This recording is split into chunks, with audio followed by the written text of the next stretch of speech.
I want to talk a little bit about astrology. My clinical mentor, when I went to him, he knew a lot about a lot of things. I mean, a tremendous amount of things. He could quote the Bible. It went on and on what he knew, and he knew a lot about astrology. And I went to him one day and I said, why learn astrology? He said, there's no reason. He said, sometimes you get to see what a person has to overcome this lifetime to become who they are. And then I met Martin Sage, my mentor in my peak performance work, and he said, first of all, it's all bunk, which I believe that's true too. But there are tendencies within the system, and if you don't box a person in, sometimes you can see a person's potential by their astrological configuration. And years ago, I had a chiropractor come to my class. She came to a month-long, which is an intensive program that I don't recommend anybody do. And she was vegan, because she, early in her life, had become toxic and couldn't figure out how to get untoxic enough to eat what she wanted. And she came to one of my classes, several of my classes, and then she met Tim Ray, who is, among other things, an herbal specialist, a musician, but he had a detox system, and he diagnosed that she had so many toxins in her system that she had to eliminate foods so she didn't react to them. And so during the month-long, we were sitting, and I said, I think it's time for you to eat meat after all these years. And she's a lot smarter than me, and she informed me that it was not time. She's born the year of the horse.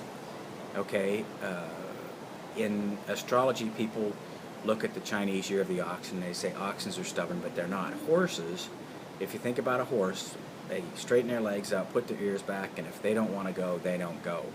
And as a horse friend of mine said, a man who was born the year of the horse, said, you can lead a horse to water if it doesn't want, and you can submerge it, but if it doesn't want to drink, it won't drink. And it just felt like the right time for her to alter her diet. She'd done some detox. We'd been in the midst of a month-long, which is very healing in and of itself. And of course, when I mentioned to her that she should eat meat, it was met with absolute refusal. One, she's smarter than me. Two, she's born the year of the horse. And the legs stiffened and the ears went back. And I thought, okay, I can't tell you anything. And so the next evening, we went to a Vietnamese restaurant in Kihei, Hawaii, and they had some raw beef dishes and some boiled beef dishes and some soups and things. And this chiropractor was sitting amongst my kids, and they got teasing her about not eating meat, and she finally ate some meat, not because I recommended it, of course, not because I thought it was a good idea, but because my kids were playing with her. And that's one thing about horses, they're real herd animals. They get them in a herd, they just kind of cozy up, I guess. And she ate meat, and the next day we met at 1 o'clock. I think we started our meetings in the month-long. And she came up to me and she said,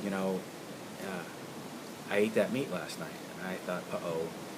And she said, and I just ran. She said, I ran 50% further, 50% longer than I usually run because I had the stamina and energy to do it.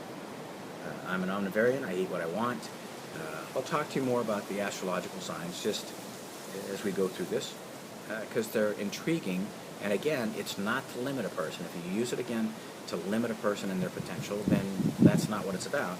It's to look and see tendencies, see if you can assist a person to go into their greater levels of higher performance and peak performance and utilizing more of their human potential and having fun with it, basically. www.micpeakperformance.com